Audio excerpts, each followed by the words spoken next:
श्री राधे, जय श्री हरि। अजा एकादशी की शुभकामनाएं। एकादशी कथा। युधिष्ठिर ने पूछा, जनार्दन, अब मैं यह सुनना चाहता हूँ कि भाद्रपद गुजरात महाराष्ट्र के अनुसार श्रावण मास के कृष्ण पक्ष में कौन सी एकादशी होती है, कृपया बताइए। भगवान श्री कृष्ण बोले, राजन, एकचित होकर सुनो। भाद्रपद मास के कृष्ण पक्ष की एकादशी का नाम अजा है। वह सब पापों का नाश करने वाली बताई गई है। भगवान ऋषि के इसका पूजन करके जो इसका व्रत करता है उसके सारे पाप नष्ट हो जाते हैं।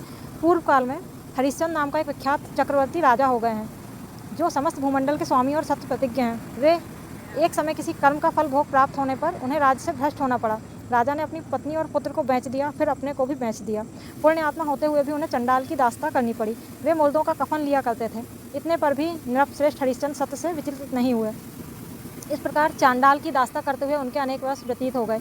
इससे राजा को बड़ी चिंता हुई। वे अत्यंत दुखी होकर सोचने लगे, क्या करूं, कहाँ जाऊं, कैसे मेरा उद्धार होगा। इस प्रकार चिंता करते करते वे शोक के समुद्र में डूब गए। राजा को शोकातुर जानकर महर्षि गौतम उनके पास आए। श्रेष्ठ ब्राह्मण को अपने पास आया हुआ देखकर नृपश्रेष्ठ ने उनके चरणों में प्रणाम किया और दोनों हाथ जोड़कर गौतम के सामने खड़े होकर अपना सारा दुखमय समाचार कह सुनाया। राजा की बात सुनकर महर्षि गौतम ने कहा, राजन, भादो के कृष्ण पक्ष में अत्यंत कल्याणमयी अजा नाम की एकादशी आ रही है, जो पुण्य प्रदान करने वाली है।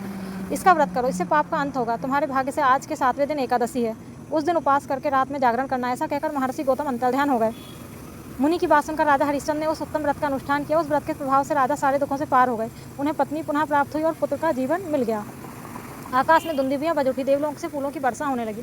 एकादशी के प्रभाव से राजा ने निष्कंटक राज्य प्राप्त किया और अंत में वे पुरजन तथा परिजनों के साथ स्वर्गलोक को प्राप्त हो गए।